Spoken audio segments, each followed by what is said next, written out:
Ladies and gentlemen, welcome back to Trasher Football. Today is the glorious day that we've been talking about for a few days now. The roast of the SEC. So we're going to go through every team in the SEC, all 16 teams including guests, Texas and Oklahoma, in ABC order, and I'll be giving a little bit of a minute or two to roast said team.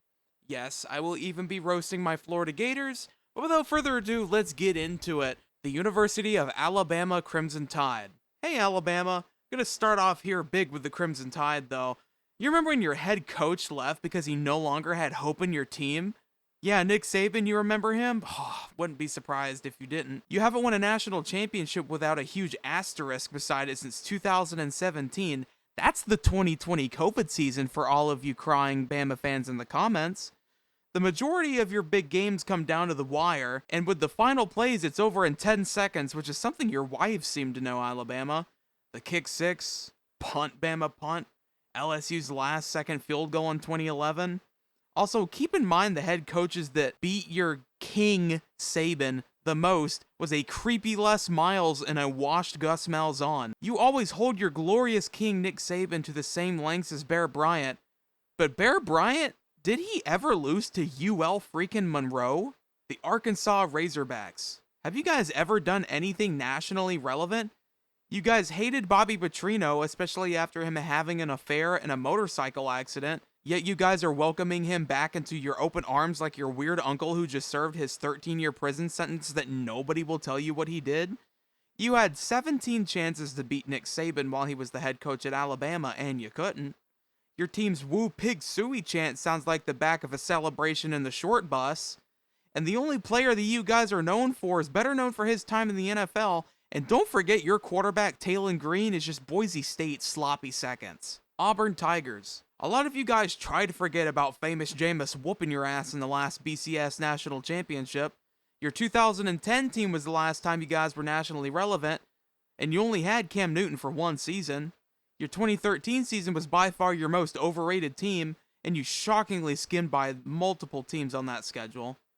You even nearly blew a 37-17 lead against a washed Mark Richt, and if Alabama's kicker didn't have 34 aneurysms and missed 15 million kicks, then your glorious kick six that all of you Auburn fans cling to like a moth to a lamp, poof, would have never even existed. You went undefeated in 2004, only to be relegated to the Sugar Bowl like the redheaded stepchild of Alabama that you are.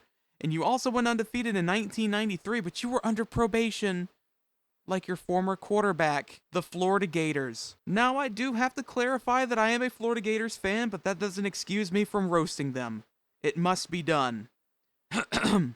Hey Gators, you still sipping them salty Tebow tears? Your national championship team compiled of a racist, a murderer, and assaulters, all while being led by a great preacher. You know, Aaron Hernandez really hung them up to dry. He was a killer tight end. You haven't done absolutely anything of relevance since those days. You've had 4 head coaches since that time, 3 straight losing seasons, and it's about to be 4 or 5. You even lost to an FCS team in Georgia Southern who didn't pass the ball a single time. That's embarrassing. So Gator fans, make sure to sip on the copium, because you are the new Tennessee. Don't forget, Urban Meyer faked heart issues so he could leave the dump that he created, only to go back to Ohio State. Keep clinging on to it's our year this year, just like Tennessee. The Georgia Bulldogs. The only reason you guys started being relevant is because your daddy, Nick Saban, decided to start slowing down and finally retire. Don't forget you guys lost to Saban in his last ever SEC championship game. You guys could finally hold Kirby Smart as the best current coach, but it's hard to think of Kirby Smart without thinking of the pink fat blob Kirby from Nintendo. It took you 30 freaking years to finally win a national championship that all of you fans can't stop glazing over. You guys can't stop making the easiest non-con cupcake schedule, so no wonder you guys are making it this far. But with all the newfound stardom, I want to remind you guys just how bad you have been in that time span since 1980. You absolutely crumbled to pieces in the 2012 SEC Championship against Bama.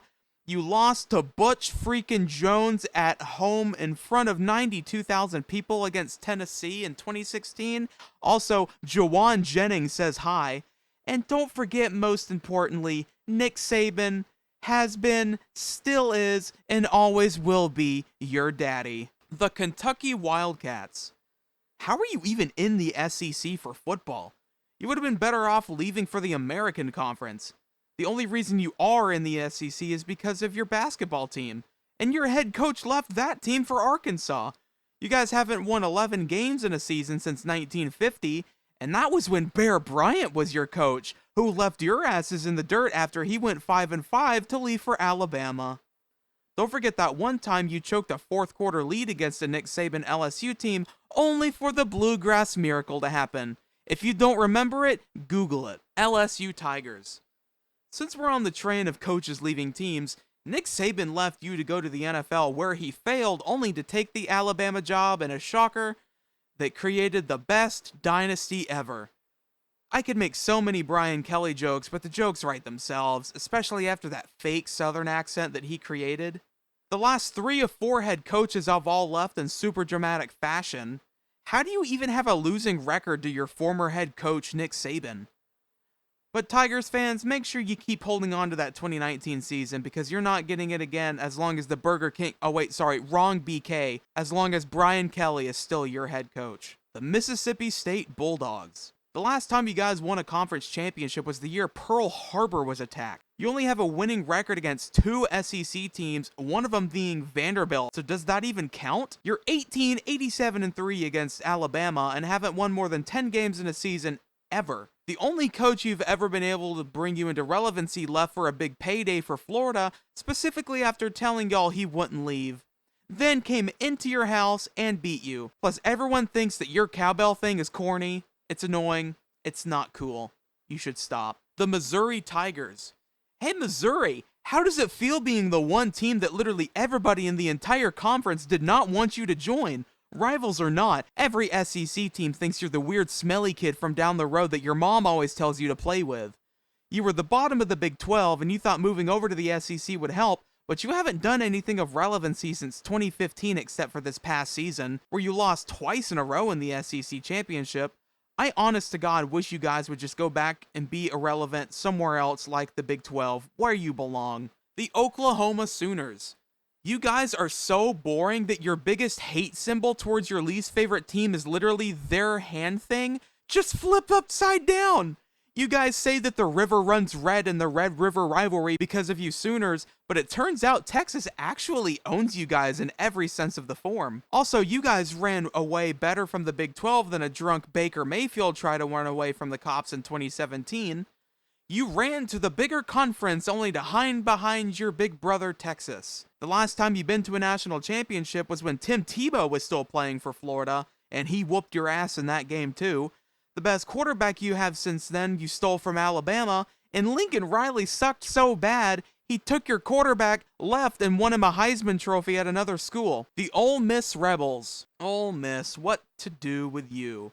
Oh, I know. The fact that it took you all the way up until 1972 for you to have your first ever black player? Yeah, way to get to the new times, buddy. Or the fact that you guys have probably the most racist mascot logo in all of college sports with your little rebel? Keep in mind you did an awful job trying to cover that up with your awful bear and shark mascots that you guys would later take on. Your team is about as irrelevant as an empty soda can, yet you have Lane Kiffin, supposedly one of the smartest minds in football, only to fall short every single season. Also, from now on, after the 2019 season, against Mississippi State, you will now forever be known as Ole Piss. The South Carolina Gamecocks.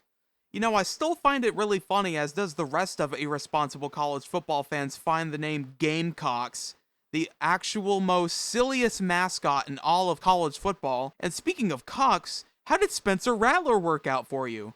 Also, don't forget, Florida left behind their sloppy seconds of Steve Spurrier to you. Speaking of Florida, don't forget the cock block in 2005. Or don't forget how absolutely mid your head coach is.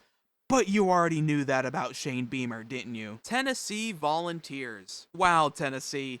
You are really the Miami of the SEC. Just accept you're able to fill your own stadium. Sorry. You were elite in the 90s, only for you to become irrelevant since 2005.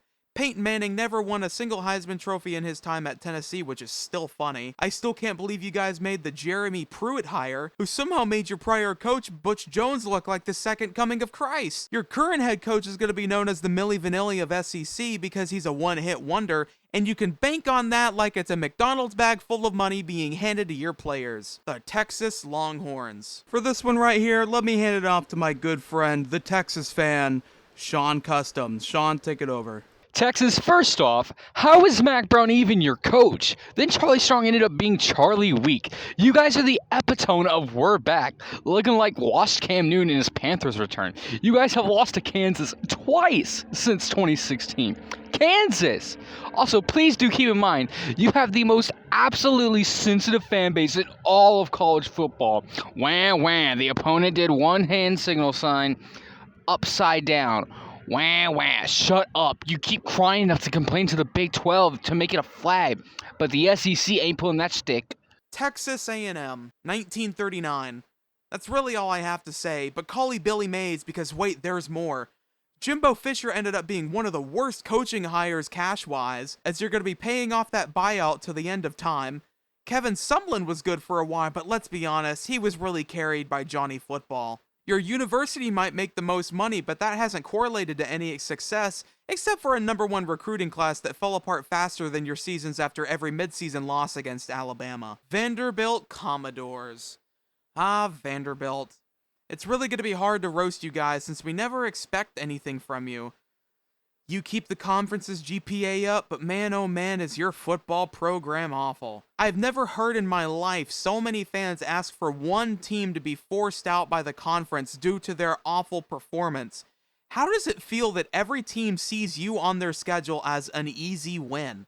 Yeah, you've had some upsets here and there, but has it correlated to absolutely anything? No. So please, Vanderbilt, enjoy being the bottom of the dumpster of the SEC because you're not leaving there for a very long time. Ladies and gentlemen, I hope that you enjoyed the roast of the SEC today. What conference do you want to see me roast up next? Please leave in the comments down below. Which roast do you think that I got great? Which ones do you think I didn't be so hard on? Hope you guys enjoyed this video. Please subscribe. Hope you guys all have a wonderful day. And I'll see you guys later. Thank you to our 4 patrons of the YouTube channel, Blank, Matthew, Anomalous Memer, and Buck Guy. Thank you guys for becoming patrons. The link to the Patreon is in the description below if you guys want to help support the channel. Thank you to the patrons again, and I hope you all have a wonderful day.